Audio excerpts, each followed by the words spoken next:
नमस्कार, दिन भर की तमाम खबरों के साथ मैं हूं दीपक डोभाल। शुरुआत हेडलाइंस के साथ।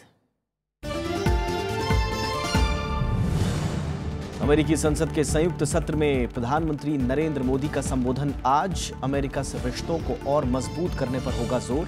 कंपनी प्रमुखों से मुलाकात में निवेश का न्योता।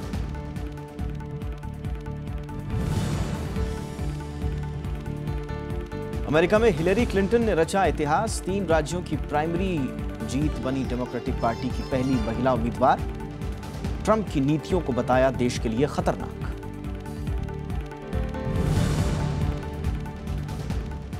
उड़ता पंजाब के समर्थन में उतरी कई मशहूर फिल्मी हस्तियां। सेंसर बोर्ड के ऐतराज को बताया अभिव्यक्ति की आजादी पर हमला।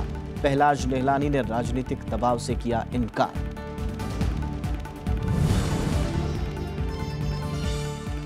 टॉपर्स कांड के बाद बिहार स्कूल शिक्षा बोर्ड के अध्यक्ष और सचिव का इस्तीफा। परीक्षा से जुड़े कंप्यूटर, हार्ड डिस्क और कई कागजात जब्त। हिरासत में 4 आरोपी।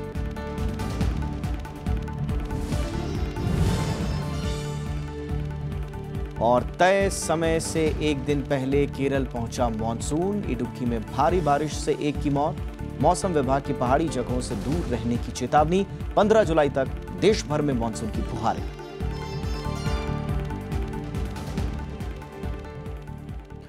प्रधानमंत्री नरेंद्र मोदी आज अमेरिकी कांग्रेस को संबोधित करेंगे। वहां की संसद को संबोधित करने वाले वो देश के 5वें प्रधानमंत्री हैं। इससे पहले कल व्हाइट हाउस में प्रधानमंत्री नरेंद्र मोदी ने अमेरिकी राष्ट्रपति बराक ओबामा से द्विपक्षीय संबंधों को और बेहतर बनाने पर बातचीत की। वॉशिंगटन में प्रधानमंत्री नरेंद्र मोदी और अमेरिकी राष्ट्रपति बराक ओबामा की मुलाकात के दौरान गर्मजोशी देखने को मिली। घंटे भर चली बातचीत के बाद अमेरिकी राष्ट्रपति बराक ओबामा ने एनएसजी की सदस्यता के लिए भारत की उम्मीदवारी का समर्थन किया।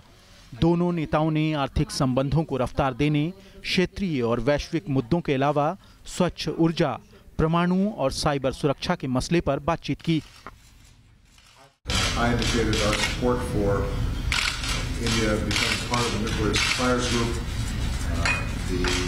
abilities for technologies that are critical to India's development and prosperity being available. And we also discussed in that same context our important work together around non-proliferation of nuclear materials. America ने भारत में 6AP reactor बनाने पर सहमति जताई है। साथ ही भारत में स्वच्छ ऊर्जा के लिए $60 मिलियन वित्तीय निवेश की बात कही। दोनों नेताओं ने सिएटल में भारतीय दूतावास खोलने और भारत में एक नया अमेरिकी दूतावास खोलने पर प्रतिबद्धता जताई। संयुक्त राष्ट्र सुरक्षा परिषद में सुधार और उसमें भारत की स्थायी सदस्यता पर भी दोनों देशों के बीच सहमति बनी। प्रधानमंत्री ने मिसाइल टेक्नोलॉजी कंट्रोल रिजीम यानी MTCR और NSG के लिए अमेरिकी समर्थन का आभार जताया। एनर्जी के सेक्टर में, क्लीन एनर्जी में फाइनेंस की बातों को और आगे बढ़ाना, साइबर सिक्योरिटी के लिए चिंता करना, इंटरनेट नेटवर्क में भारत भी इक्वली पार्टनर कैसे बने, उस दिशा में हमने कई विषयों पर बातचीत की है। भारत और अमेरिका ने साझा बयान जारी कर पेरिस, पठानकोट, ब्रसेल्स और काबुल में हुए हमलों की निंदा भी की। साथ ही दोनों देशों ने पाकिस्तान से 2008 मुंबई बम धमाकों और 2016 में पठानकोट हमलों के गुनहगारों को सजा देने की बात कही। इसके अलावा दोनों देशों ने जैश-ए-मोहम्मद, लश्कर-ए-तैयबा, डी कंपनी और उनसे जुड़े दूसरे आतंकी गुटों के खिलाफ मिलकर कार्रवाई करने की प्रतिबद्धता जताई। Bureau report, Rajya Sabha TV. प्रधानमंत्री ने अमेरिकी उद्योगपतियों को भारत में निवेश का न्योता दिया है। उन्होंने कहा है कि उनकी सरकार ने आर्थिक सुधार के लिए कई कदम उठाए हैं और तेजी से बढ़ती भारतीय अर्थव्यवस्था में निवेश का सही समय है। अमेरिकी यात्रा के दूसरे दिन प्रधानमंत्री नरेंद्र मोदी ने अमेरिका की बड़ी कंपनियों के प्रमुखों के साथ वॉशिंगटन में बैठक की। इसमें पेप्सी, अमेजन और बोइंग जैसी कंपनियां शामिल हैं। बैठक में प्रधानमंत्री ने कहा कि तेज रफ्तार से बढ़ती अर्थव्यवस्था और कुशल पेशेवर भारत की ताकत हैं। उन्होंने अमेरिकी कंपनियों को भारत में व्यापार को और बढ़ाने का न्योता दिया। इस मौके पर ई-कॉमर्स कंपनी अमेजन के CEO जेफ बेजोस ने भारत में $3 अरब और निवेश करने का ऐलान किया। इससे पहले भारत अमेरिका व्यापार परिषद की सालाना बैठक में प्रधानमंत्री नरेंद्र मोदी ने शिरकत की। उन्होंने कहा कि भारत में निवेश का माहौल बेहतर हुआ है और सरकार ने आर्थिक सुधार के लिए कई कदम उठाए हैं। We have taken a comprehensive package of reforms which go beyond more economic reforms. Policies to stimulate growth and employment through investment and trade and to increase efficiency and productivity. प्रधानमंत्री ने कहा कि अमेरिका की मदद से भारत 6 परमाणु बिजली reactor बनाने जा रहा है, जो दोनों देशों के बीच बढ़ते वैज्ञानिक और परमाणु सहयोग को दिखाता है। We are purchasing 6 nuclear reactors from Westinghouse, which will mark a new era in our nuclear and scientific cooperation. प्रधानमंत्री नरेंद्र मोदी ने अमेरिकी रक्षा मंत्री एस्टन कार्टर से भी मुलाकात की। इस दौरान सुरक्षा और रक्षा क्षेत्र में आपसी भागीदारी बढ़ाने पर बातचीत हुई। प्रधानमंत्री की अमेरिका यात्रा के दौरान दोनों देशों ने logistic exchange support memorandum of agreement समझौते को अंतिम रूप दिया। इसमें जरूरत पड़ने पर एक दूसरे के सैन्य तंत्र का इस्तेमाल वैश्विक स्तर पर किया जा सकेगा। Bureau report, Rajya Sabha TV. उड़ता पंजाब फिल्म पर विवाद बढ़ता जा रहा है। कई फिल्मकार इसे रिलीज करने के समर्थन में उतर आए हैं। उन्होंने सेंसर बोर्ड के ऐतराज को अभिव्यक्ति की आज़ादी पर हमला बताया है। उधर बॉम्बे हाईकोर्ट इससे जुड़ी याचिका पर कल सुनवाई करेगा। फिल्म उड़ता पंजाब के समर्थन में बुधवार को फिल्म जगत की कई मशहूर हस्तियां एक मंच पर जुटी। जाने माने फिल्म निर्देशक सुधीर मिश्रा, इम्तियाज अली, महेश भट्ट, सतीश कौशिक समेत कई फिल्मकारों ने मुंबई में सेंसर बोर्ड के खिलाफ मोर्चा खोल दिया। इन हस्तियों ने सेंसर बोर्ड के अध्यक्ष पहलाज निहलानी को हटाने की मांग की। उन्होंने फिल्म पर सेंसर बोर्ड के ऐतराज को अभिव्यक्ति की आजादी पर हमला करार दिया। हमें ऐसा आदमी नहीं चाहिए जो हमारे सेंसर बोर्ड का चेयरमैन हो। It is meant to be a certification board. It's not meant to be a censor board. We want someone we can put our point across with, and we don't want to cut our films. हम certify करने के लिए डालते हैं, ना कि कोई आए और हमें हमारी फिल्म को काटना शुरू करे। हम लोग कहीं ना कहीं हमारी एक जिम्मेदारी है जो हम समझते हैं।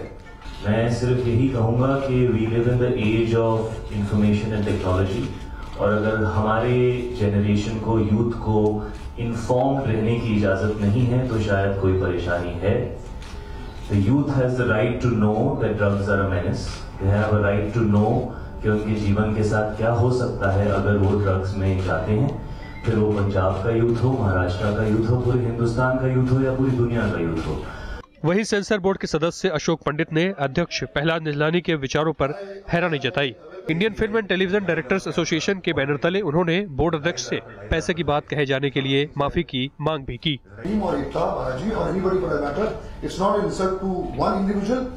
ये इंसल्ट पूरी फिल्म इंडस्ट्री के लिए है, ये सारे प्रोड्यूसर्स की इंसल्ट है, सारे डायरेक्टर्स की इंसल्ट है, पूरी इंडस्ट्री की इंसल्ट है। तो we on behalf of IFTDA and the producers association demand an apology from Pahlaj as soon as possible. Pahlaj Nihalani ने इस्तीफे से इनकार करते हुए सफाई दी कि उन पर किसी तरह का राजनीतिक दबाव नहीं है। उन्होंने ये भी कहा कि फिल्म की वजह से पंजाब की छवि खराब हो सकती है, इसलिए इसमें काट छाट के लिए कहा गया है। अगर जब उससे फिक्सेशन है तो सारे नाम जो है ना पंजाब के कैसे डाल सकता है वो? व्हाट इज द बेसिस जो कमेटी मेंबर जो डिसाइड करते हैं उसी बेस पे पास होती है। जितनी बाकी सारी पिक्चरें पास हुई है और उस बेस पे ये भी पास हुई है कि जो हमको लगता है जहाँ पे आपत्ति है हम उसको पास करते हैं। नहीं, सर्टिफिकेट जब कट्स देंगे, सबमिट करेंगे, हम इमीडिएटली सर्टिफिकेट देंगे। उड़ता पंजाब में युवाओं में बढ़ती नशे की लत को दिखाया गया है। टाइटल और पंजाब के दृश्यों की वजह से फिल्म रिलीज से पहले ही विवादों में आ गई है। फिल्म के निर्माताओं का आरोप है कि सेंसर बोर्ड ने रिलीज से पहले 80 से ज्यादा दृश्यों पर कैंची चलाने के लिए कहा है और यही विवाद की सबसे बड़ी वजह है। फिल्म 17 जून को रिलीज होनी है। Bureau report, Rajya Sabha TV. उधर उड़ता पंजाब विवाद पर अमिताभ बच्चन ने कहा है कि रचनात्मकता को खत्म करने से फिल्म का मकसद खत्म हो जाता है। As I said, don't try and kill creativity. I think we're all must have the freedom to create because we're in this field. And all we have is our soul to be able to create that. When you kill our creativity, you kill our soul. And that would be detrimental to the profession per se. उड़ता Punjab film को लेकर सिर्फ sensor board ही नहीं बल्कि केंद्र सरकार और BJP भी निशाने पर हैं। आम आदमी पार्टी ने आरोप लगाया है कि केंद्र सरकार आरएसएस के निशाने पर संस्थाओं में बेवजह दखल दे रही है, तो वहीं कांग्रेस ने कहा है कि फिल्म में काट छांट के जरिए पंजाब की असलियत को छिपाने की कोशिश हो रही है। हालांकि बीजेपी ने इस विवाद से पल्ला झाड़ने की कोशिश की है। फिल्म उड़ता पंजाब के रिलीज से काफी पहले ही इसे लेकर विवाद अब राजनीतिक शक्ल अख्तियार कर चुका है। कांग्रेस और आम आदमी पार्टी दोनों ने ही संस्थाओं में केंद्र सरकार और आरएसएस की दखलंदाजी का आरोप लगाया है। विपक्षी दलों का कहना है कि पंजाब की असलियत को छुपाने के लिए फिल्म के सीन में काट छाट की गई है। अकाली दल, भाजपा सरकार या मोदी सरकार बजाय आवाज दबाने के, बजाय समस्या पर पर्दा डालने के, क्यों उन लोगों को गिरफ्तार नहीं करती जो ड्रग माफिया से जुड़े हैं और पंजाब के युवाओं को नशों में धकेल रहे हैं। ये साफ कर दिया कि दरअसल वो उड़ता पंजाब के रिलीज होने के ना होने के पीछे वो नहीं है। इस पूरी षड्यंत्र के पीछे असल में मोदी सरकार और बादल सरकार है, और पहलाज निरानी सिर्फ एक पॉन है इसमें। दिल्ली के मुख्यमंत्री अरविंद केजरीवाल ने ट्वीट करके बीजेपी पर निशाना साधा है। पार्टी ने फिल्म सेंसर बोर्ड के अध्यक्ष के इस्तीफे तक की मांग की है। हालांकि इस बीच बीजेपी ने इस पूरे मामले से दूरी बनाने की कोशिश की है। बीजेपी का कहना है कि स्वायत्त संस्थाओं में सरकार का कोई दखल नहीं है। मैं नहीं मानता हूं कि कोई ऐसी संस्था जिसके ऊपर जिम्मेवारी है, दायित्व है, निर्भीक रूप से ऐसे रिलीज के ऊपर कार्य करना, तो मैं इसको पूरी तरह से खारिज करता हूं। ये सरकार का इसमें किसी प्रकार का हस्तक्षेप है या किसी प्रकार से रोक लगाने में किसी का हस्तक्षेप हो सकता है, मैं ऐसा नहीं मानता। सेंसर बोर्ड के अध्यक्ष पहलाज निहलानी राजनीतिक दलों के साथ साथ फिल्म समुदाय के निशाने पर भी हैं। पहलाज निहलानी का विरोध सेंसर बोर्ड के कुछ सदस्य भी कर रहे हैं। पंचानन मिश्रा, राज्यसभा टीवी। एक छोटा सा ब्रेक लेते हैं, जल्द लौटेंगे।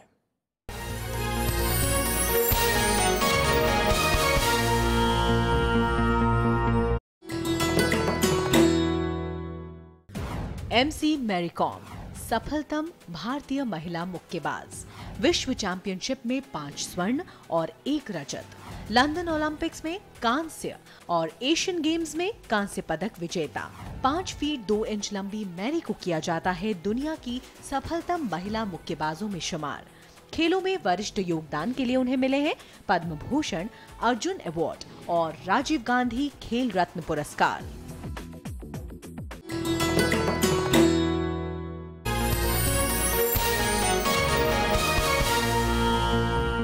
अमेरिकी राष्ट्रपति चुनाव में हिलेरी क्लिंटन ने इतिहास रच दिया है। हिलेरी किसी बड़ी पार्टी की पहली महिला उम्मीदवार हैं। क्लिंटन ने न्यू जर्सी, न्यू मैक्सिको और साउथ डकोटा की प्राइमरी जीत ली है और उनकी उम्मीदवारी पर औपचारिक मुहर जुलाई में डेमोक्रेटिक पार्टी के सम्मेलन में लगेगी। अमेरिका में राष्ट्रपति चुनाव में डेमोक्रेटिक पार्टी की उम्मीदवारी हिलेरी क्लिंटन को मिली तो समर्थकों ने उनका जोरदार स्वागत किया। उन्हें 2497 डेलीगेट्स का समर्थन मिल चुका है, जो उम्मीदवारी के लिए जरूरी 2383 डेलीगेट से ज्यादा है। Thanks for talking to your neighbors, for making contributions. Your efforts have produced a strong majority of the popular vote, victories in a majority of the contests, and after tonight, a majority of pledged delegates. इस ऐतिहासिक उपलब्धि पर अमेरिकी राष्ट्रपति Barack Obama ने भी उन्हें बधाई दी, लेकिन खुलकर समर्थन करने से वो बचे। नवंबर के चुनाव में क्लिंटन का मुकाबला रिपब्लिकन पार्टी के उम्मीदवार डोनाल्ड ट्रंप से होगा। हिलेरी ने ट्रंप की नीतियों को देश के लिए खतरनाक बताया।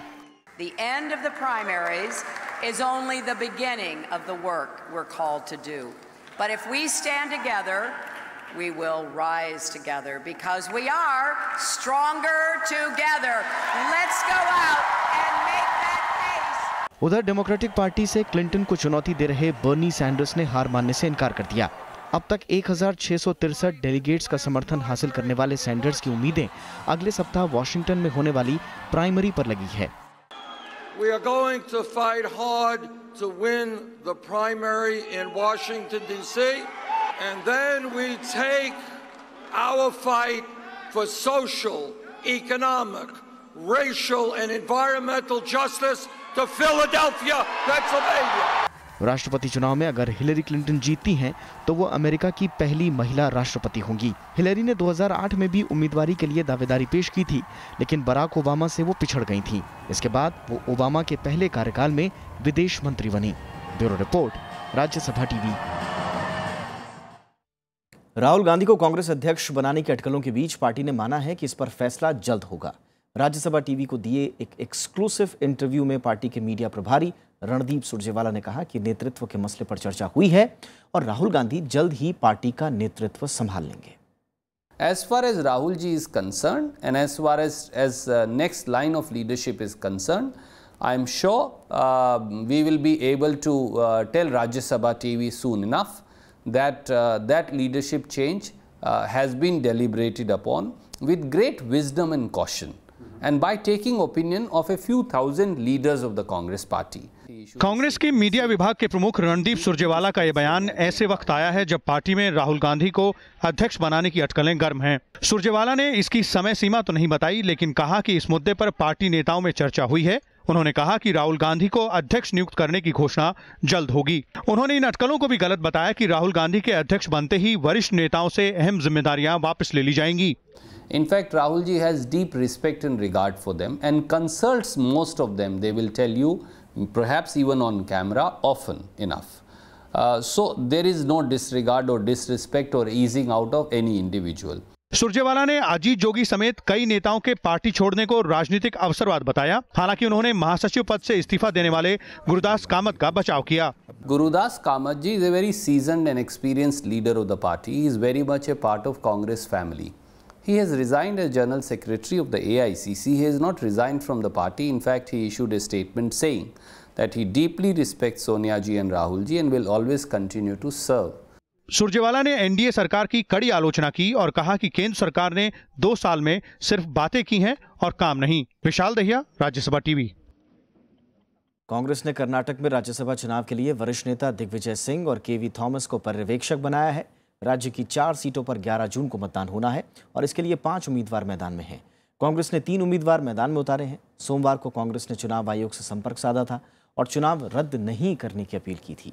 दरअसल कर्नाटक में एक स्टिंग सामने आया है जिसमें कथित रूप से कुछ विधायकों को पैसा लेने की बात करते हुए दिखाया गया है। आयोग ने इस पर राज्य के मुख्य चुनाव अधिकारी से रिपोर्ट भी मांगी है। टॉपर्स मामले के चलते बिहार स्कूल परीक्षा बोर्ड के अध्यक्ष लालकेश्वर प्रसाद सिंह और सचिव हरिहर नाथ झा ने इस्तीफा दे दिया है। इस बीच पुलिस ने इस मामले में 4 लोगों को हिरासत में लिया है। टॉपर विवाद में घिरने के बाद बुधवार को बिहार स्कूल परीक्षा बोर्ड के अध्यक्ष लालकेश्वर प्रसाद सिंह ने अपने पद से इस्तीफा दे दिया है। इधर पुलिस ने उनके आवास पर छापा मारा है। कल उनसे 5 घंटे तक पूछताछ भी की थी। वहीं शिक्षा विभाग ने भी उनसे सफाई मांगी है। इसलिए सरकार ने निर्णय किया है कि पूरी तरह से बोर्ड के जितने लोग वहां पर हैं सबको बदल दिया जाए। इसलिए उनको आज मांगा गया था उनसे इस्तीफा और उनको आज शोकॉज भी किया गया था कि क्यों नहीं आपको हटा दिया जाए, तो उनका इस्तीफा आ गया। अध्यक्ष के बाद बोर्ड के सचिव हरिहर नाथ झा ने भी पद से इस्तीफा दे दिया। इस मामले में पुलिस ने 4 लोगों को हिरासत में ले लिया है। इसमें GA इंटर कॉलेज के केंद्र अधीक्षक और प्रिंसिपल के अलावा 2 क्लर्क और 1 चपरासी शामिल है। पुलिस ने टॉपर्स राहुल कुमार, सौरभ श्रेष्ठ और रूबी राय के घर जाकर पूछताछ के लिए समन थमाया। इसमें अभी सीजर और रेड्स चल रही हैं और कुछ लोगों को इंटरोगेशन के लिए पुलिस लाई है। पूछताछ चल रही है। अभी साक्ष्य संकलन के बाद ही किसी की गिरफ्तारी पे हम लोग कुछ बोल सकते हैं। पुलिस ने मंगलवार को 4 टॉपर्स समेत 7 लोगों के खिलाफ FIR दर्ज की थी। टॉपर्स मामले का विवाद बढ़ने के बाद मुख्यमंत्री नीतीश कुमार ने इस मामले में मामला दर्ज कर जांच कराने का निर्देश दिया था। Bureau report, Rajya Sabha TV. Delhi सरकार ने कल से 2 दिन के लिए नगर निगम से जुड़े मुद्दों को लेकर विधानसभा का विशेष सत्र बुलाया है। वहीं इसके विरोध में नगर निगम ने रामलीला मैदान में संयुक्त सत्र बुलाने का ऐलान कर दिया है।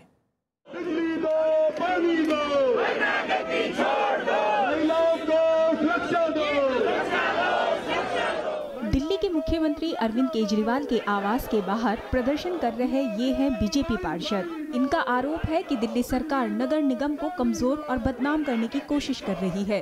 आज हम मुख्यमंत्री केजरीवाल जी के यहाँ पे इसलिए आए हैं कि जो निगम के अधिकार हैं, जो निगम का पैसा है, वो तो मुख्यमंत्री देते नहीं है। हमारे कर्मचारी बिना तनख्वाह के हैं। हमारे पेंशन के जो लोग हैं वो पिछले 15 महीने से बिना पेंशन के जी रहे हैं। निगम में विकास कार्य नहीं हो पा रहे। 1 रुपए का फंड हमारे पास नहीं है और वो राजनीति करते हैं। वो सेशन बुलाते हैं कि निगम में काम नहीं हो रहा है। ये विरोध दिल्ली सरकार के नगर निगम से जुड़े मुद्दों पर विधानसभा का विशेष सत्र बुलाने को लेकर है।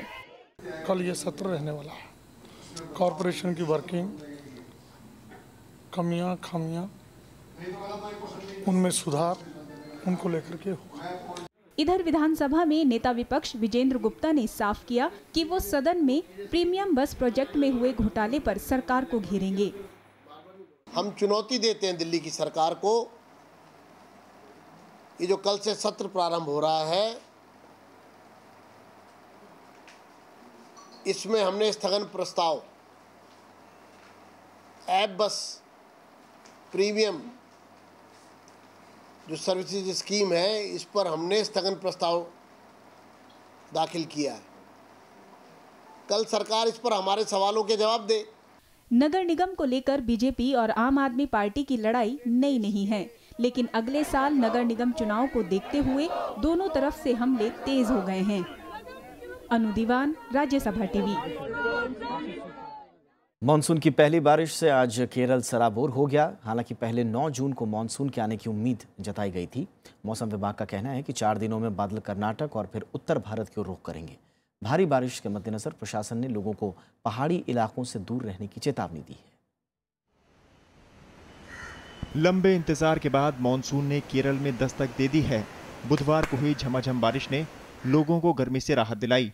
केरल के कई हिस्सों में मंगलवार रात से ही मूसलाधार बारिश हो रही है। बादलों का जो डेरा है वो काफी बढ़ा पिछले 2 दिनों में, और आज भारी से बहुत भारी बारिश पूरे केरला में देखने को मिली है। 70 मिलीमीटर से लेकर 150 मिलीमीटर तक बारिश कई जगह के आंकड़े आए हैं। और इन सभी कंडीशंस को देखते हुए मौसम विभाग ने आज ये डिक्लेयर किया है कि मानसून ने केरला में दस्तक दे दी है। हालांकि मंगलवार को मौसम विभाग ने 9 जून को मानसून के केरल पहुंचने का अनुमान लगाया था, लेकिन बादलों ने 24 घंटे पहले ही बरसना शुरू कर दिया। मौसम विभाग के मुताबिक 15 जुलाई तक देश के सभी हिस्सों में मानसून पहुंचने की उम्मीद है। अपने दोनों जो हमने लॉन्ग रेंज फोरकास्ट जारी किए हैं उसमें ये बता दिया है कि इस साल मानसून के अच्छे रहने के आसार 90%, 95% से भी ज़्यादा हैं। वहीं भारी बारिश के मद्देनजर तिरुवनंतपुरम प्रशासन ने लोगों को चट्टानों से दूर रहने की सलाह दी है। मौसम विभाग ने जून से सितंबर तक देश में सामान्य के मुकाबले 108% बारिश का अनुमान लगाया है। जानकार इसे देश की अर्थव्यवस्था के लिए फायदेमंद बता रहे हैं। आमतौर पर 1 जून को केरल पहुंचने वाला मानसून इस साल करीब 1 हफ्ते की देरी से पहुंचा है। Bureau report, Rajya Sabha TV. पिछले साल की तरह इस बार भी 21 जून को अंतर्राष्ट्रीय योग दिवस धूमधाम से मनाया जाएगा। मुख्य कार्यक्रम चंडीगढ़ में होगा, जहां हजारों लोगों के साथ प्रधानमंत्री नरेंद्र मोदी भी शिरकत करेंगे। इसके साथ सभी मंत्रालय और विभाग भी कार्यक्रम का आयोजन करेंगे। विदेशों में भारतीय मिशन भी योग दिवस पर कई कार्यक्रम करेंगे। सीबीएसई के तहत आने वाले स्कूलों को भी कार्यक्रम आयोजित करने का निर्देश दिया गया है। राज्य सरकारों से योग के लिए स्थानीय स्तर पर तैयार चटाई का उपयोग करने का अनुरोध किया गया है, ताकि छोटे कारीगरों और दुकानदारों को रोजगार मिल सके। Should be a people's program where they voluntarily come forward to participate in the mass yoga demonstration by highlighting the benefits of the yoga for the better physical, mental health and social harmony. और अब देश और दुनिया की कुछ और अहम खबरों पर एक नजर। कांग्रेस अध्यक्ष सोनिया गांधी समेत 3 नेताओं पर केरल के एक कॉन्ट्रैक्टर ने मामला दर्ज कराया है। कॉन्ट्रैक्टर का आरोप है कि Rajiv Gandhi institute of development studies के निर्माण का पूरा भुगतान नहीं किया गया है। हालांकि कांग्रेस का कहना है कि 20 करोड़ रुपए में से महज 2 करोड़ रुपए बकाए हैं और इंजीनियर के कहने पर रकम रोकी गई। तमिलनाडु की मुख्यमंत्री जयललिता 14 जून को दिल्ली आएंगी और प्रधानमंत्री नरेंद्र मोदी से मुलाकात करेंगी। विधानसभा चुनाव में जीत के बाद दिल्ली की उनकी पहली यात्रा है। इस दौरान मुख्यमंत्री राज्य से जुड़े कई मुद्दों को प्रधानमंत्री के सामने रखेंगी। सुप्रीम कोर्ट ने पौंटी चड्ढा हत्याकांड में सुखदेव सिंह नामधारी की अंतरिम जमानत याचिका खारिज कर दी है। सुखदेव सिंह उत्तराखंड अल्पसंख्यक आयोग के पूर्व अध्यक्ष रह चुके हैं। साल 2012 में संपत्ति विवाद में पौंटी चड्ढा और उनके भाई को गोली मारी मौत हो गई। सीबीआई ने फर्जी पासपोर्ट मामले में गैंगस्टर छोटा राजन और 3 अन्य के खिलाफ चार्जशीट दाखिल कर दी है। छोटा राजन ने बेंगलुरु में फर्जी दस्तावेजों की मदद से मोहन नाम से पासपोर्ट बनवाया था, जिसमें पासपोर्ट दफ्तर के 3 रिटायर्ड अफसरों ने उसकी मदद की। इलाहाबाद हाई कोर्ट की लखनऊ बेंच ने 156 डीएसपी के प्रमोशन पर रोक लगा दी है। कोर्ट ने आउट ऑफ टर्न यानी अपनी बारी के बिना प्रमोशन की शिकायत के बाद यह फैसला लिया।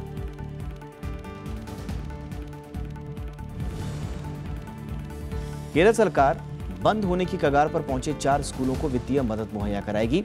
इसमें कोझिकोड जिले में बना 140 साल पुराना स्कूल भी शामिल है, जिसे हाईकोर्ट बंद करने का आदेश भी दे चुका है। राजधानी और शताब्दी ट्रेनों में कैटरिंग सेवा वैकल्पिक बनाने की पायलट योजना गुरुवार से शुरू होगी। रेलवे ने बुधवार को इसकी घोषणा की। इस योजना के तहत अगर यात्री खाना नहीं लेना चाहते हैं तो उन्हें कैटरिंग शुल्क नहीं देना होगा। इसका विकल्प टिकट कराते वक्त मिलेगा। मध्य प्रदेश के बैतूल में पानी की सप्लाई को लेकर नगर निगम के अधिकारी को गोली मारने का मामला सामने आया है। बताया जा रहा है कि स्थानीय निवासी ने उन्हें गोली मारी। जल संकट के मद्देनजर इस इलाके में धारा 144 लागू है। श्रीलंका के राष्ट्रपति मैत्रीपाला सिरिसेना ने देश में टिकाऊ शांति सुनिश्चित करने के लिए लिट्टे विचारधारा मिटाने का संकल्प लिया है।